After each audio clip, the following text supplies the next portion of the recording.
Elizabeth Holmes takes the stand in her criminal trial. Holmes began testimony on Friday afternoon in the San Jose courtroom during the first day of the defense's case.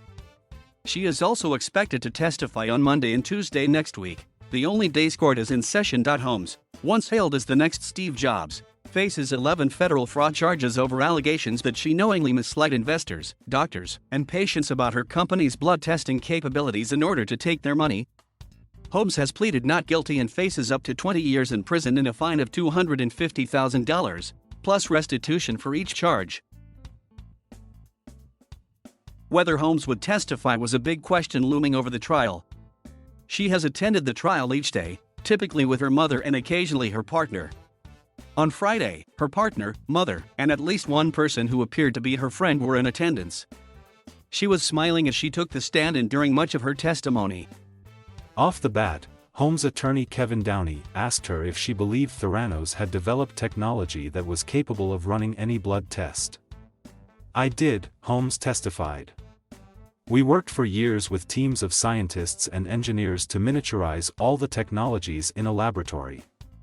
The core part of that was a formula for being able to run tests on small samples and run that formula," Holmes testified, adding that by 2009 or 2010, the company had a breakthrough. Downey then stepped back to establish the background of the company's origin, including how she was a chemical engineering student at Stanford University and her first patent application. "I started with talking to my parents and they let me take the money that they had saved for me to be able to go to college to work on my patent," she testified. "Then I went to try to raise or borrow money." "Were you able to?" her attorney asked. "I was," she replied. The original patent was not for blood testing. Rather, she started with the idea of a pill that could be swallowed without any other actions needed, she said. Holmes went on to explain the evolution of her idea from a pill to a patch to a benchtop device. "As I started talking to people about what could be useful for a pharmaceutical clinical trial, I learned people were interested in a benchtop or a tabletop device and we moved to trying to build that," she said. She testified that she then built out a prototype and set out to raise financing to develop it into a product. She testified she was introduced to Silicon Valley venture capitalist Don Lucas by someone who had gone to college with my dad. "I knew him as someone who focused on building great companies for the long term," she testified, adding that he did a very comprehensive diligence process. Holmes said that process included giving him a lot of information about our patents. "He asked us to get an audit of our financials," she testified. "He wanted copies of contracts and other information about the business. He wanted to speak to people that we were talking to and interacting with." He ultimately invested and served as Theranos chairman of the board for a number of years. Holmes' attorneys previously indicated in court documents that she made claims she was the victim of a decade-long abusive relationship with Ramesh Sunny Balwani, who served as the company's COO.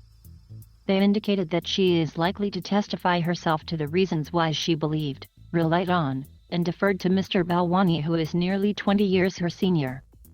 The filings were from 2020 and unsealed just before the trial kicked off with jury selection in late August. Balwani, according to a court filing from his attorneys, adamantly denies the claims.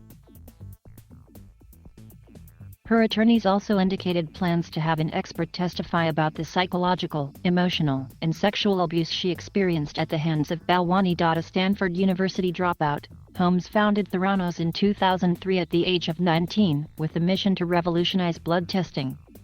Inspired by her stated fear of needles, the company promised patients the ability to test for conditions such as cancer and diabetes with just a few drops of blood. Once valued at $9 billion, Theranos had struck up partnerships with Walgreens and Safeway, and a who's who list of board members and investors.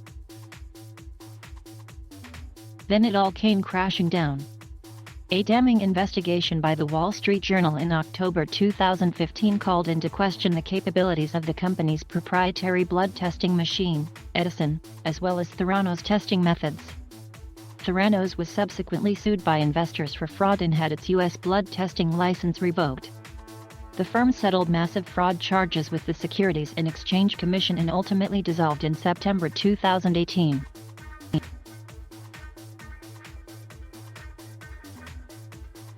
Thank you for watching.